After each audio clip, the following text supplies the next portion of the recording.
Hey, welcome to the what? The rivalry. Former friends, bitter rivals collided. It was on site. Did not happen on site, but it was on site.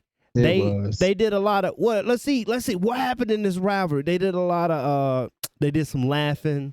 You know, they stuck their tongues out a little bit, played it up to the crowd some, like a normal rivalry should be when two people hate each other the way they hate each other, right, Bob? Man, this fight didn't do what I wanted it to do. And when you say bitter rivals, former friends, and you hype them up, you think that the way Colby Covington came in there would be a lot different than what the fight would have been. I've heard all the pre-fight analysts. Shyne told me it's going to be a ground and pound on the wrestling match. And Masvidal didn't have anything for the ground game. And I said, no, it is a bitter rival, former friends. And they're going to stand up and hit each other in the face. And what did this become? This became an actual fight, UFC fight. That if it wasn't former rivals or former friends and bitter rivals, it would have been a good matchup.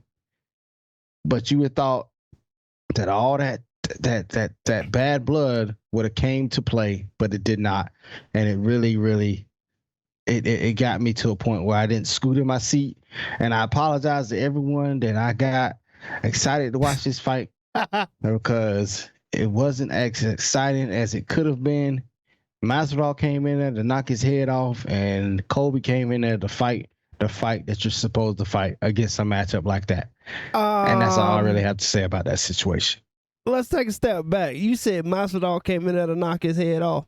He did. Just because he cut a good promo at the end. So what were you trying to do? Break his face?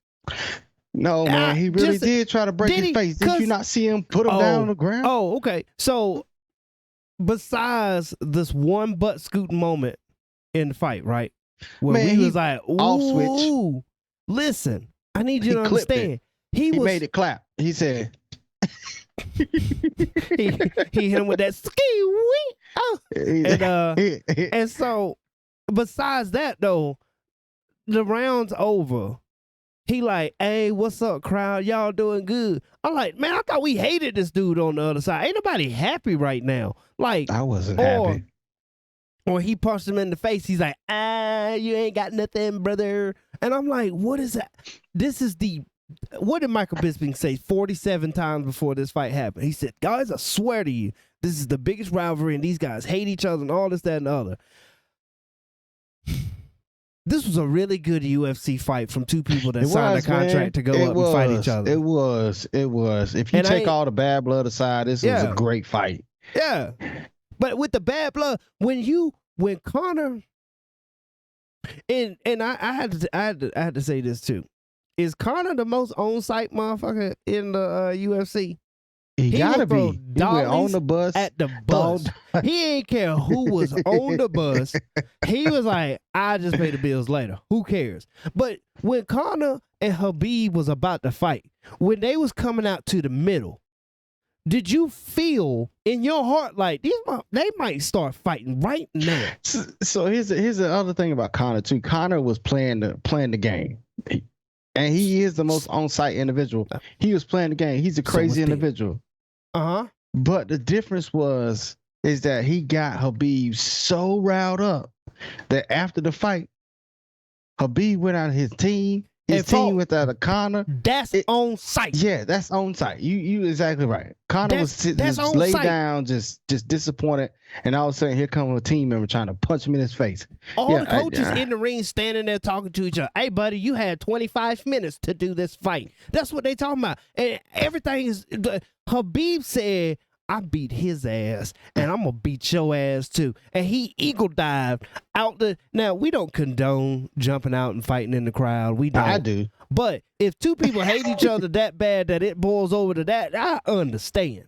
I understand that. But you've got this fight, and I got a quiz for you before we move on. Right? Tell me what round this picture was taken in. All of them.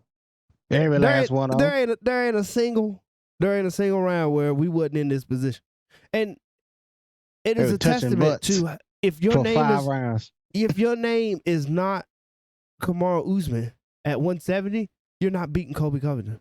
I already told you that. Nobody, nobody is beating Colby Covington at 170. It's not happening. So with that being said, he ain't that damn good. He can't hit that hard. He ain't that goddamn good. I'm about tired of this motherfucker. He ain't got to hit hard. No one is getting up from this position or any other position he puts him in when he gets his hands on him consistently. It's not happening. So when it comes to that, man, great fight. Colby showed me a lot. But I'm just so mad about how much they tried to tout up this rivalry that turned out to not be what we thought it was. And then, okay, I'll give you one. We'll talk about it later on. I bet it'd be more on site if Dustin Poirier decided to take this fight. Oh, we got to talk about it in what's next, man. But listen to me when I tell you this, though. Look, he said the same. He was saying the same thing as the Masvidal. He was touching the same button, same family bullshit, everything. And we go out there and we have ourselves a regular fight. Nah, y'all, you see the little McDonald's monster M in the middle? Don't nobody leave that M. We swinging until it's all over. Man, so I think what you're saying is true. And before we get into the next part of the show, what I want to say is that Masvidal, I feel like, wanted to stand and bang, but Colby fought the fight that you needed to fight to win that game, to win the match.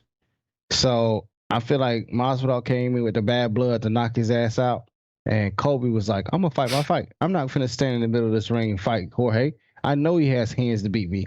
I'm not finna do that." And we saw it in the fourth round that Masvidal connected, and Colby went down on one knee, and Masvidal didn't capitalize on that connection. I'm telling you, he wasn't either. He might have been a little tired by then too. But when he eating shots and he like, that's not nothing. I'm like, no, motherfucker, punch him, punch the dude, do the thing. We need to see that. Or it wasn't like Colby Covington wasn't landing shots either. At one time, I'm pretty sure it was like 5-6 unanswered shots straight to his face. And even Mike said Colby does get caught in his fight, but he recovers. The chance is there for a knockout. His cardio helps him out tremendously because he's got that second lung. You hear him in the interview? He said, "I got a second lung." Shit, me too. Everybody got a second lung except for the ones that don't have a second lung. That statement is 100% correct. What else do you got take away from this fight before we move on? Hopefully Jorge comes back strong. I like watching him fight.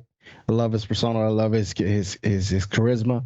I like what he brings to the table. Hopefully his next fight is somebody who's going to stand and bang so you can see Jorge in a good light. But other than that, I really don't have anything else to say. We're going to